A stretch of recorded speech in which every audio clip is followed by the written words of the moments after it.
Alright, so today we're going to be doing something a little bit different. I'm going to be doing a guide slash deck profile on my fake Camelot Weiss Schwarz Ozymandias deck. I'm going to put out a disclaimer though. I'm no expert. I'm not like amazing at this game. So if you're looking to go to like, I don't know, like top 8 or Springfest or becoming the world champion, this is probably not the video for you. But if you're just looking for a new fun deck idea and you're looking to have fun, then I'm going to guarantee you if you play this deck, you're going to have fun. So the TLDR version of this deck is that you're playing for the level 1 combo where you're playing the Budapest climax and you're just giving your opponent like the Fist of the North Star while milling through your deck and getting cards into your hand. Because what did this card do, right? So by itself, it's a 4,500 attack power. And then if you have 2 or more Chaldea or Camelot characters on your field, which will most likely have, is a very prerequisite to meet, you're going to have an additional 1,000. So in total, you're going to have 5,500, right? And when you play the Climax combo, what you have to do is just discard 1 card from your hand into the waiting room. And when you do that, and you have 2 or more characters, again, which you're going to have by default anyways most of the time, you pay that cost, discarding that 1 card. And what it lets you do is get another 2,000 attack power. So on top of the 5,500, you get another 2,000. So that would bring you up to 7,500. And then since you're playing the Climax, you get another 1,000. In total, you're getting 8,500 attack power, which will be more than enough to probably climb over most things at level 0, 1, and 2. So the effect is that you do this effect twice, right? So you look at the top 2 cards of your deck, and you choose 1 character. It's up to 2 cards, right? So sometimes if you just hit the first card and you see a character, you can just take that one. Because at the end of the day, what you're trying to do is just getting cards into your hand. So you look at the top 2 cards of your deck, take 1 character, put the rest in your waiting room. And do it again, look at the top 2 cards, and then put it into the waiting room after you take 1. So in total, you're ditching 1 card, and you're getting 2 cards into your hand. One question you might ask also is, since I'm running the Ozymandias deck, why wouldn't I just run the Nitocris combo instead of the Sanjung combo? The reasoning behind it, I find, is because you could run her because she does have the effect that you'll get the pay 1 to do the dual drive, which is do the trigger track twice, so you get more stock. But the fact that in this deck, you're running an 8 gold bar climax, so both your climaxes are gold bar, you're going to have a lot of cards in your hand pretty much, as well as a lot of stock generated from playing this deck. And her climax combo is pretty much you just choose 1 green character in your waiting room to put into your stock. So you're just going to get more stock.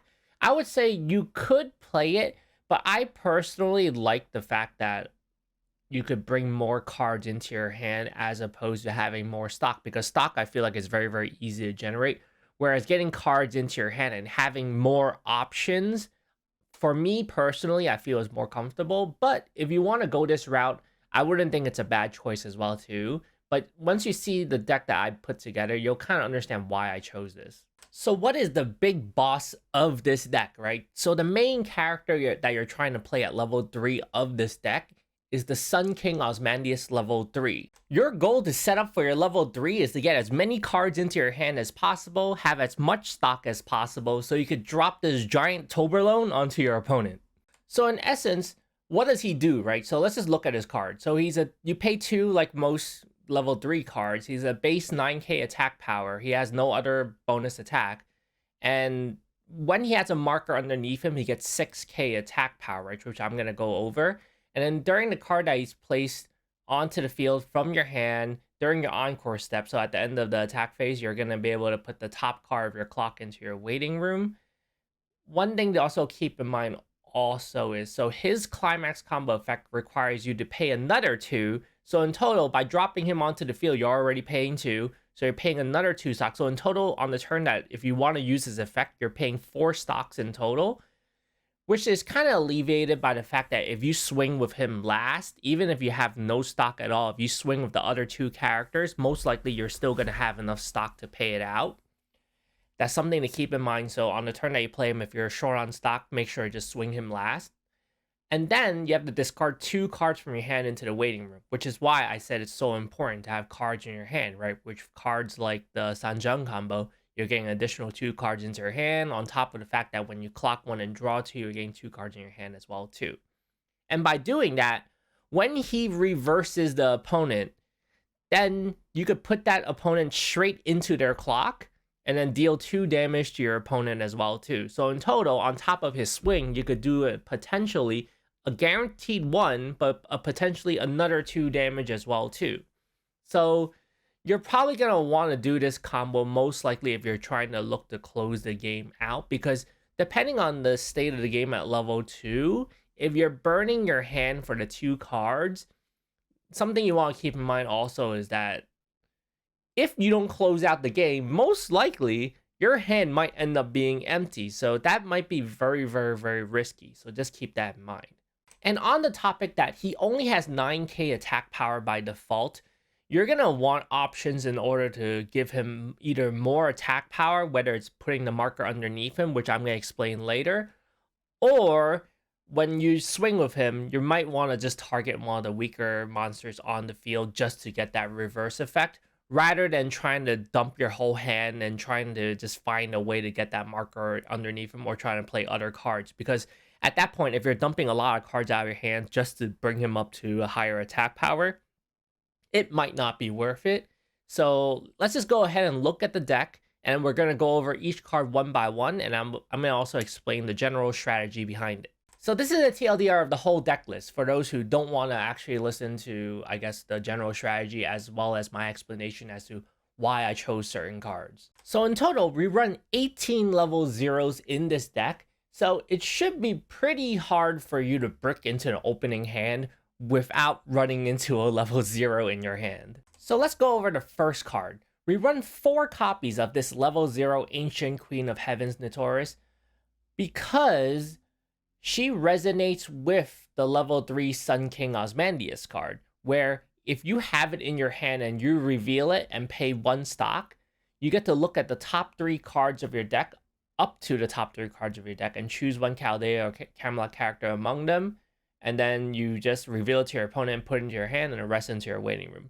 So essentially, you're paying 1 stock to just get 1 extra card into your hand. And again, getting stock in this deck is very, very easy.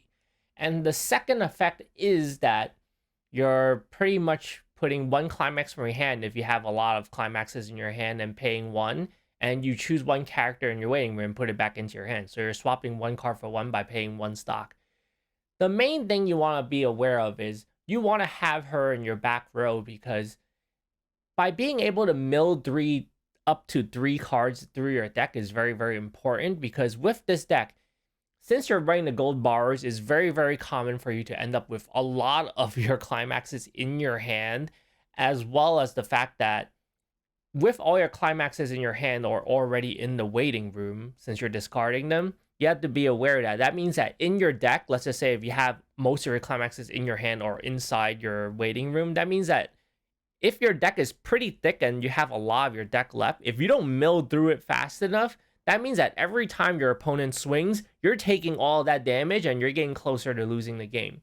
So it's very important where if you have at least one of her on your field, which most likely you will have in your back row, you're going to use her effect not only to get characters into your hand, but sometimes you might want to consider, you know what?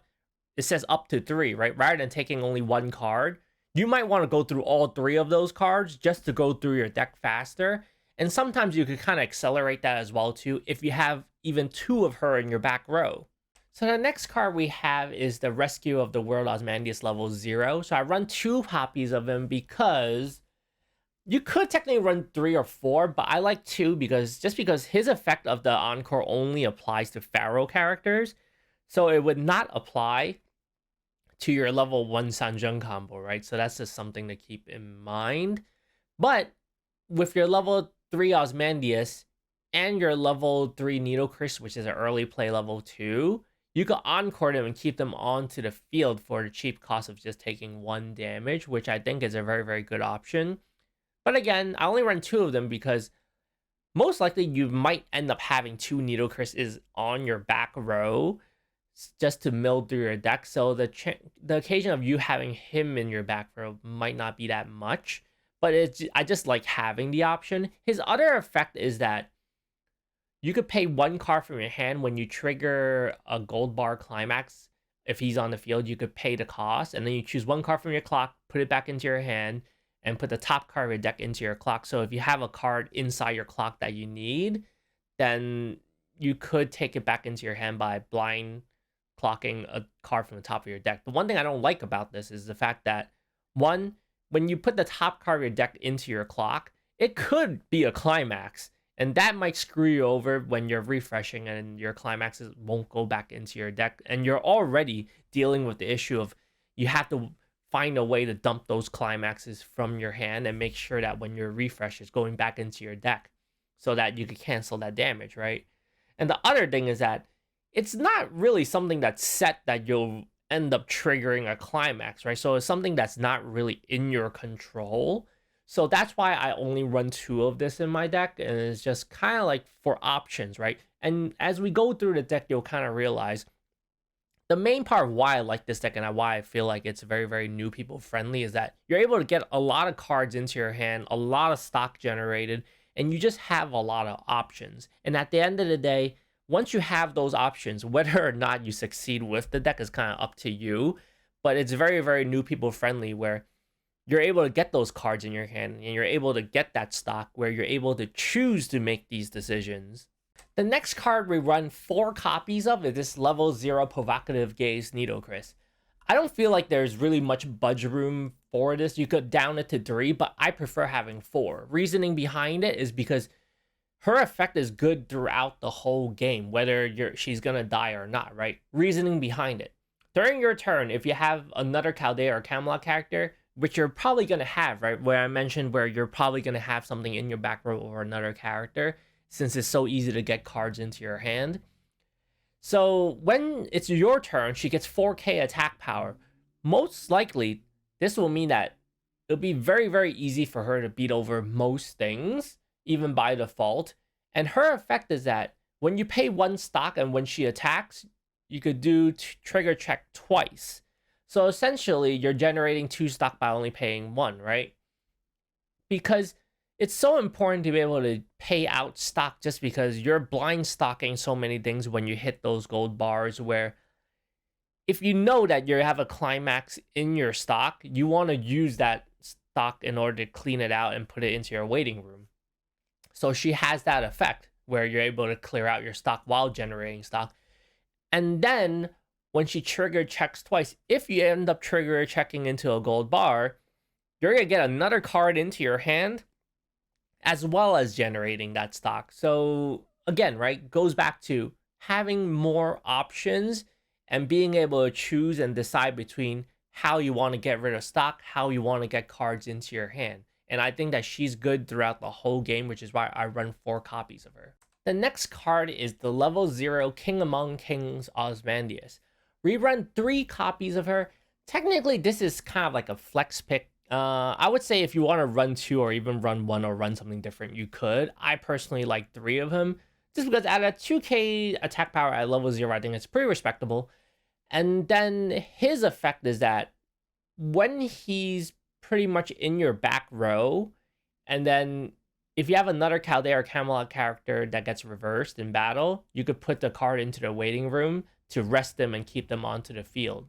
So it kind of comes in handy where later on in the game where your level 3 Ozymandias or your Nitocris, if you want to keep them on the field, or even your level 1 Sanjung if you want to keep her on the field, you could pretty much by having him in the back row. So that's an option. So that's good throughout the whole game, right? So same as the level 0 Nitocris where she does the dual drive, that's good throughout the whole game, which is why I like having, 4 copies of her. So with him, I'm running 3. His other effect is that if you put 1 card from your hand into the waiting room, when the card is placed onto the stage, you choose 1 Holy Grail in your waiting room and put it back into your hand. And we're going to go over the Holy Grail when we get to the level 1 cards. The reason why I run 3 of him is because I have 2 of the Holy Grails where I feel like the ratio is kind of good. So you can either run 3-2 or I guess 2 or 3. But I don't like having 3 of the Holy Grails because sometimes I feel like it's sort of a dead draw. So I think having 3 of him as a level 0 just to fill out having the level 0 slots to have more level 0 cards, I felt like this was pretty useful, as well as his effect being kind of good throughout the whole game as well too. The next card that we run is this level 0 Sanjung, and we run only 2 copies of her. And I mean, technically, I guess if you want to cut down on the other level zeros, if you want to flex her around, I think it's fine as well too. Her effect is that if you could return 2 characters from your waiting room into your deck and shuffle it into your deck, and when you do that, when you side attack, the soul does not decrease until the end of the turn. So pretty much, even at level 3, if you decide to side attack and you only need to do 1 or 2 damage, then you could still use her effect in order to swing rather than going for 0. So I think that's an effect that's good throughout the whole game, which is why I like having her in my deck. But the other effect that she has is that if you pay 1 and put 1 card from your hand into your waiting room, again, you're going to have a lot of cards in your hand just from all the other effects in your deck, right? When you do that, you could pay the cost and search your deck for a Chaldea or Camelot character and put it into your hand. So by ditching 1 and paying 1, you're able to search your deck and put it back into your hand. And the great thing about this is that with her effect of putting the 2 characters into the waiting room into your deck, if for whatever reason they're in your waiting room and they're not in your deck, you could go ahead and do that and then be able to pull it out. So I think that's a very, very, very good effect to have. And you could target specific cards if for whatever reason you need that, character back into your hand, you're able to do it. And the main thing also about this is that you have to be aware, just because you could put those 2 characters back into your deck, you probably might not want to do it unless you're looking to search it out. The reasoning behind it is because, again, right, the main thing with this deck is you want to mill through it as fast as possible, especially if you have a lot of climaxes that are already out, whether they're in your hand in the waiting room or inside your stock. So you want to get through that deck as fast as possible. And if you're putting more characters into it and you're already out a lot of climaxes, you're going to be taking a lot of damage. So again, options, right? And choices. You have the choices depending on the situation, what kind of decisions you'll make. So just be aware about that. Next card, we run 2 copies of her. It's pretty self-explanatory, the Serenity, to be honest. So when you place her onto the field, your opponent gets you choose an opponent who get minus 1,000 attack power. Again, it comes in very handy because most people's level 0s are going to be 1,000 or 500 or below. And then even if they're 2,000, you reduce them by 1,000, you're still able to match it with the Serenity. But if you're able to just remove them from the field, then they won't be able to, get those effects, right? And effects, let's just say, for example, the Serenity, where when it becomes reversed, you reveal up to the top 3 cards of your deck, take 1 card, and then you take 1 card, which is a character, and you discard 1 card from your hand. So it's just another option to have where, again, reveal up to 3 cards, you're able to go through your deck faster. Again, I'm not going to explain it every time, but depending on the situation, you might want to go through your deck faster, as well as you get to take 1 card into your hand and then dump most likely a climax from your hand that you don't need, especially if you see that your deck is about to refresh soon.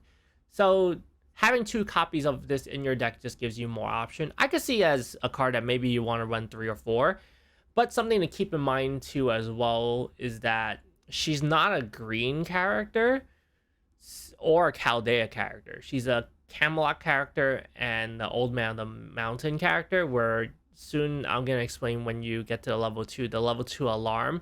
This is one of the only cards in your deck that it does not apply to. So just be aware about that when you're playing the level 2 alarm, which we'll go over later, where this doesn't count towards the 4 cards on your field. Alright, so the last card in level 0, we run 1 copy of this Da Vinci, and she's pretty much just a climax swapper. In the previous version of this video, I ran the level 0 Tristan, which was a yellow card, which I realized was a mistake because, again, the alarm requires you to either have green cards or Chaldea cards, where the Da Vinci would fit this, because very often if I ran the Tristans in my deck, since they didn't fit either the color or the category, it kind of didn't mesh well with the deck, and I ended up replacing it because reading is hard, right?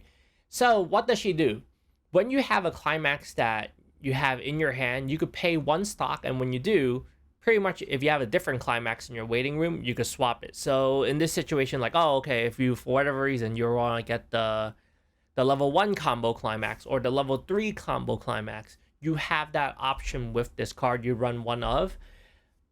It's very, very situational, but it's nice to always have. I feel like in this deck, I don't really run into the issue with climaxes just because we're running the gold bar. But in the situation that you do run into it and you just have a lot of stock and you have a lot of climaxes, this is not a bad choice to have in your hand. And then the second effect that she has pretty much is when she's placed onto the field is mandatory. You put the top 2 cards of your deck into the waiting room. And then if there's a climax among them, you just decrease one of your opponents by 1,000 attack. So that's something you want to also keep in mind as well too. If you have a lot of climaxes in your deck and you're in a pretty good state, you might want to think about it before you put her down. Because if you mill through those top 2 cards of your deck, you could be milling through your climaxes. So that's something to keep in mind. In the opposite situation, if you're already out a lot of climaxes and your deck is either pretty thick or close to ending, you might as well just mill through your deck. And again, going back to the idea of options and choices, right? So the next card we'll go over is a card we went over already. It's a level 1 climax combo Sanjun. Again, you're going to run 4 copies of her. By default, she's 5/5 as long as you have 2 or more other Chaldea or Camelot characters. So you need 2 other characters. That's not including her, so you want to be careful of that, especially if you're new. And again, by ditching 1 card from your hand, you're able to mill through a total of 4 cards from your deck. So 2 cards once, take 1 card, put the other in the waiting room, 2 cards again, put 1 into the waiting room. So in total, you're getting 2 cards by ditching 1. So again, it just gives you options to ditch extra climaxes you might have in your hand that you're probably going to have, as well as being able to mill through a deck, right? One thing to be aware of is look at up to 2 cards, meaning you don't have to take the 2 cards. So if you turn over the card and you already see 1 card that's a character, then you might want to just take that rather than going to the 2 cards.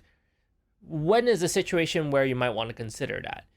Again, if you have a lot of climaxes in your hand and you have a lot of climaxes in your waiting room and your deck is pretty beefy and pretty full, you want to mill through as many cards as possible, because that might mean that hypothetically, if you have like 7 climaxes out already, if you don't mill through your deck fast enough and your deck is pretty beefy, or for whatever reason you don't want to mill through it, that means that you're going to take all that damage whenever your opponent swings at you. So if you only have maybe 1 more climax in your deck and you have a lot of cards left, you might want to just go through your deck as much as possible. So even if you mill through the 2 cards and you're not going to take, you already know you're going to take the first one, you still might want to mill through the second one just to get through your deck so you could get to that refresh faster. So that's just options that you want to keep in mind. But if you have a lot of climaxes that are already still in your deck, you might not want to mill through the total of the 4 cards, and you might want to see a character and just take it, because if you mill through that second card, you might end up, taking out a climax and putting it into your waiting room. And since that can't go to your hand, so just be aware about that, okay? The next card, we run 3 copies of this level 1 Sanjun. Very, very self-explanatory. There's not a lot of effects on her. She's a 5k level 1, and then when her opponent becomes reversed, when you play a climax, you put the top card of your deck into your stock. So if you can't get that level 1 Sanjun into your hand, or for whatever reason she's in the graveyard or whatever, the next turn you play this down, you could get extra stock while you're playing a climax. So you might run into situations where you'll put 1 or 2 of the level 1 climax combo Sanjuns onto the field and you'll fill the 3rd slot with her. But this effect is good throughout the whole game, where you're going to be able to generate stock as long as you're able to reverse the other character. And for this reason, we run 3 copies of her. The next card we run is 2 copies of this 1/1 Ozymandias. The reason why I run 2 copies of them is because I cut down on some other cards like the Tristans, for example, as well as the level 2 Nitocris, because I can't read for my life and I read that wrong. So we run 2 copies of him. The reasoning behind it is because he counters a lot of early play cards where when this card becomes reversed, if the level of this card's battle opponent is higher than your opponent's level, so if they're level 2 and they played a level 3, for example, or if they're level 1 and they played a level 2, or if they're playing a standby deck, you can put the top card of your opponent's clock into the waiting room, and if you do that, you could put that character into the clock. So he could pretty much suicide into him, and it's a 1 cost, right? And again, you're going to have a lot of stock. and this counters a lot of early play. One thing to keep in mind though, especially if you're a new player, is that if your opponent doesn't have any cards in their clock, then you're not going to be able to use this effect. So you might, it's kind of a very specific situation, but it's something you might run into that's very, very, very common. So if for whatever reason, you know, their clock is pretty full already and they're about to level up, you might want to suicide the Ozymandias first, just because if your other characters attack and for whatever reason you deal the exact damage where their clock is going to be empty, then you're not going to be able to use this effect and suicide him into something. So just keep that in mind. And for that reason, that's why I'll only run 2 copies of them. You could potentially down it to 1. Running 3, I feel like is a little bit too much. So I would say the cutoff point for me personally is going to be 2. The next card we run is 2 copies of the Sun King's Crunk Cup. The reasoning you run this is, I feel like it's more of like a flex pick, honestly. If you really, really don't like running this card, you don't have to, and you can just choose some other card to run. But I like having it in the deck because I feel like it doesn't really hurt. So his effect is that it doesn't cost anything, you just level 1. When you choose one of your opponent's level 1 or higher characters, they pretty much just exchange it with a character in the waiting room. So you're going to send that character to the waiting room, and your opponent's going to exchange it by their choice, a character that's 1 level lower, right? So if they have a level 3, they have to choose a level 2 or lower. And then if they have a level 1, they got to choose a level 0 or lower. Again, everything revolves around options. And something you want to keep in mind when you're playing this card, though, is that your opponent's going to be able to choose what character they want to put back onto the field. So depending on what kind of cards they have, you might be giving them more options. Let's just say if they drop like a level 0 Serenity and their hand is completely empty and they have no play, that might end up giving them an advantage. Or if you have some sort of early play and then you end up swapping it out for some kind of stock bomber or a level bomber like a Suicider, that again might give them more options as well too. So it's something you want to keep in mind when you're playing this, and you kind of have to know like what your opponent has in their waiting room. So you just want to be careful about that. Again, this deck is all about options, and we run 3 of the level 0 because the level 0 pairs with this, where if you have extra cards in your hand, you're going to be able to dump it from your hand to salvage the Crunk Cup from the waiting room. So again, there's these interactions that you want to keep in mind when you're playing this deck. One other use you could get out of this card as an option as well too is, remember when we talked about how unless you have a marker under Ozymandias, he's only 9k attack power, you could use the Crunk Cup to get your opponent to force him to get a lower level character onto the field, so that way you could reverse them in order to get this combo going. Because most likely, unless you're able to get him over 10k, there's a lot of cards that are 12, 13, 14k at level 3, and if you have no other cards you could reverse onto the field, this might be an option that you have available to you to play the card to remove them from the field so they swap it for a lower character to guarantee you'll get that reverse off. So that's kind of an option you want to keep in mind as well too, if you have the Holy Grail in your hand or in your waiting room for you to bond it back into your hand. Alright, and the next card is one of the cores of our deck, right? So we run 4 copies of this Alarm. So what it is that when you clock this into your clock, if at the beginning of your climax phase, if it's at the top of your clock and you have 4 or more green or Chaldea characters, remember when we spoke about that earlier, you put the top card of your deck into your slot. Most likely you will not get this off on turn 1, especially if you're going first. If you're going first, you won't want to do this because at maximum, if you hide 2 cards in your back row and 1 in your front row, that means it's 3 cards, right? You would still have to place 1 extra card down, which will pretty much be dying for free almost most of the time, because if you're going first, you can only swing with 1 character. So I do not recommend clocking this as your first card to clock, because most likely you won't get this effect off without sacrificing for it. Even if you're going second, you might also not be able to get this effect off just because of the fact that you're going to have 4 cards on the field, and sometimes you might end up breaking and having those Serenities. Remember, right? The Serenity is a Camelot character and the Old Man of the Mountain character, as well as a green character. Not green, but she's a red character, right? So she doesn't fit into any of the categories, so she does not count towards the 4 cards that you need. So just keep that in mind. So I would just count this kind of as a bonus. And then his other effect is that if you put him onto the field and then he's standing, you can send it to the rating room and then choose your level 3 Sun King Ozymandias and put it under him to get that face-up marker. So that's pretty much your only way to get that extra 6k attack power, and that's the sole reason why he's able to be put as a marker, and that's his effect. The other effect is that if you rest him, and then you could choose one of your green or Calgea characters and get 3k attack power. And then we're going to go over the Bonder to this card, which is the level 2 Nitocris, which you're able to potentially put him into your back row if you don't have another card in your back row to begin with. And it's just an option so that you could get an extra 3k attack power to kind of just climb over things.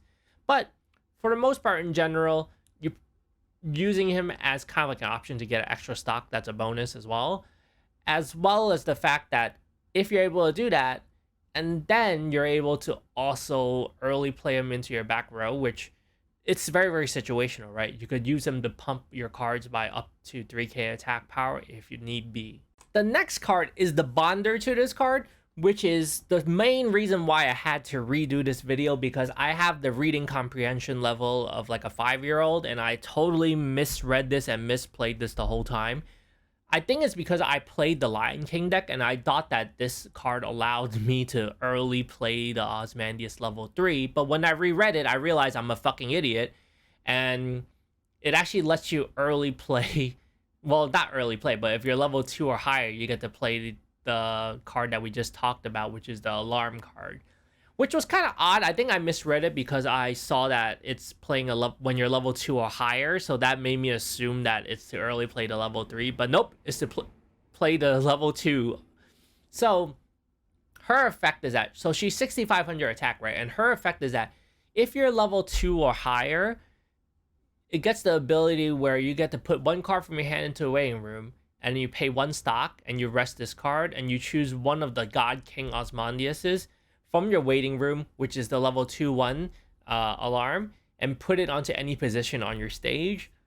I could probably only see it as something like where you're using this effect somehow to get that marker beneath the level 3, or you're trying to get this into your back row so you could pump another card.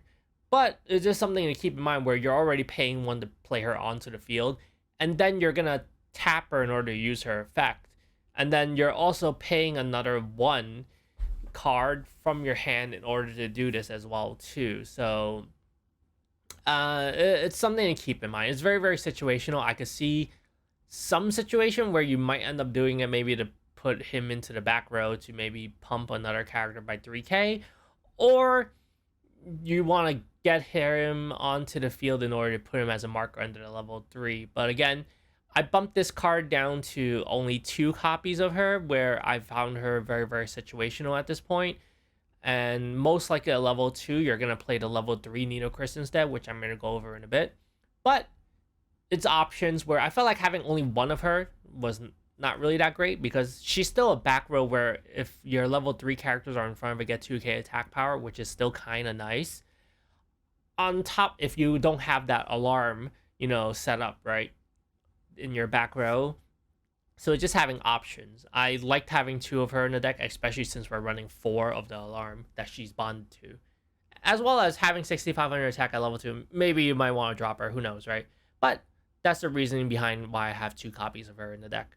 The next card we play is the Mage Queen Nitocris. So previously, when I made the mistake of thinking that the level 3 Ozymandias could be early played at level 2, I thought that was the main game plan, but nope. So your main game plan at level 2, most likely, aside from continuing to play your Sanjungs to pop off her combo, if you don't have that option, and there's some things you need to beat over, then you're playing this Mage Queen Nitocris. So if you have 4 or more Chaldea or Camelot characters, which is pretty much all your characters, you could get -1 level of this card in your hand. So she's essentially a level 2 and cost 2. When you play her onto the field, she also gets the effect where you put the bottom card of your clock into your waiting room. So you're healing 1 by playing her down, On top of the fact that she gets 500 attack power for each of your Caldera Camelot characters in your backstage, right? So by default, she'll have an extra 1k attack power. And which is why it comes in handy also, where if you're going to have those other cards that we just spoke of in the back row, so if you have the level 2 Nitocris in your back row, you could pump her by another 2k, so that'll bring her to 12k, or in case that you have the God King Ozymandias alarm backup in the back row, then you'll end up getting another 3k attack power, so that'll bring her to from 10k to 13k or 12k. So you have those options on top of if you play a climax, there's another 1000 as well too. So at an early play level 2, most likely you'll be able to beat over most things. And again, you have so many options in your deck, and which is why originally when I read the deck wrong and read the cards wrong, when I thought these level 2 early plays was for the level 3, I felt like the deck was very jank and very weird. But after I fixed it and played it a little bit, I actually found this deck more consistent and was able to actually topple over the Lion King deck quite often, quite a few times. And being able to heal is more important than you feel like it is once you start playing the game a little bit more, where if you're able to get her down onto the field and you're able to heal, that'll put you into a pretty good state where when you drop down that level 3 Ozymandias, by the time you hit level 3, you'll be in a pretty good spot in order to close out the game, potentially with that climax combo. So just keep that in mind. So that is why we run 3 copies of her.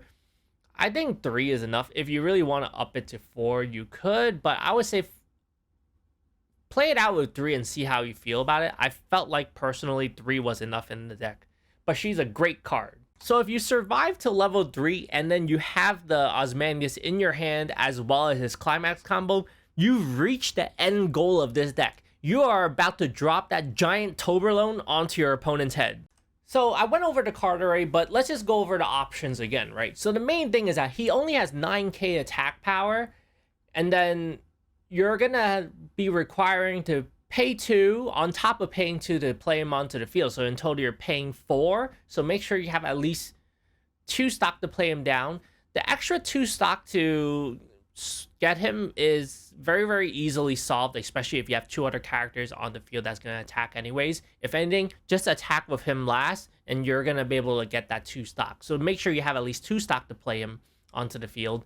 And then remember, you also have to discard 2 cards from your hand, which is why, depending on the state of the game and depending on your hand, you want to make sure you have enough cards in your hand in order to be able to discard. And if you're not able to close the game out, you want to make sure that the cards you're discarding are not ones that you might need for a possible next turn. So again, it's all very, very situational. So just be very, very, very, very careful when you play him down. And again, his main weakness is that his climax combo requires you to reverse the opponent character. It's not just when you swing. So with his measly 9k attack power, he might not be able to climb over the opponent, right? And how can we solve that? Again, you have the alarm card that which when you put it as a marker underneath him, you get 6k attack power. Again, the alarm can come out either it's in your hand or if it's in the waiting room and you have that level 2 Nitocris, you're able to pretty much bond it back onto the field. But again, if you're bonding it back onto the field, you want to make sure that you have that open space on your field and you're not just playing over another card just for free just to get it.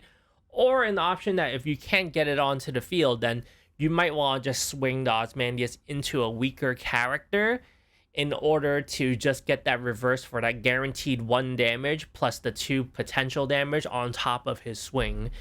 Again, this is all very, very situational. It really depends on what their board looks like, what the game state is, if they're level 3 already, and if you need to remove certain cards from the field that might be a problem if the game is going to proceed to the next turn.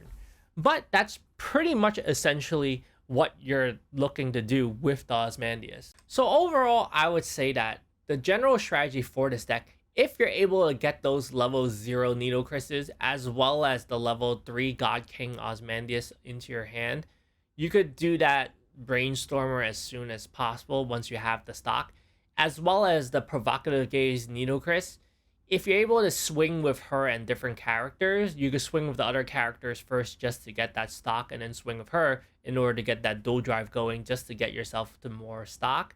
As well as the fact that if you're able to get that level 1 Sanjung combo into your hand, her and her climax, then I would say you're in a pretty good state. If you see her in your hand as well as having the climax, you might want to consider keeping her, as well as if you have the level 0 Nitocris and the level 3 Sun King Ozymandias, you might want to keep one of them in your hand as well too. Again, it's all very, very situational, but with so many level 0s in your deck, most likely you're trying to get these combos off as soon as you can so you can start, searching through your deck.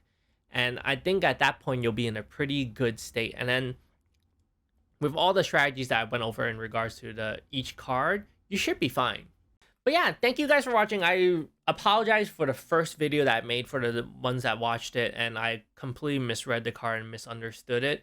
But now that it's sort of fixed, I think we should be fine. And I think overall this deck is very, very, very fun. And I actually play tested against the Lion King deck, and I found this deck actually a little bit more consistent personally. It might have been just the matchup itself, where as a new player, you're able to get a lot of stock and a lot of cards into your hand. And I feel like this deck is very, very good for you to learn how to play the game, rather than getting punished on decks where you might not be able to get a lot of cards into your hand and you have to play a lot more carefully, where this deck is sort of a little bit very, very unga bunga, where you're just trying to, do that Fist of the North Star at level 1, as well as dropping that toblerone at level 3, where I think it's very, very, very fun of a deck to play and very, very new player friendly. But yeah, thank you guys for watching. I hope you enjoyed the video. I'm not sure if I'm going to continue doing deck profiles, depending on if people like seeing them. Again, I'm not really like an expert at the game. I'm not saying I'm good. If you're looking to get the Springfest or like regionals, I might not be recommending you go with these decks. But if you're just looking to try something different aside from meta and just having fun, then I think this is a very, very, very good option.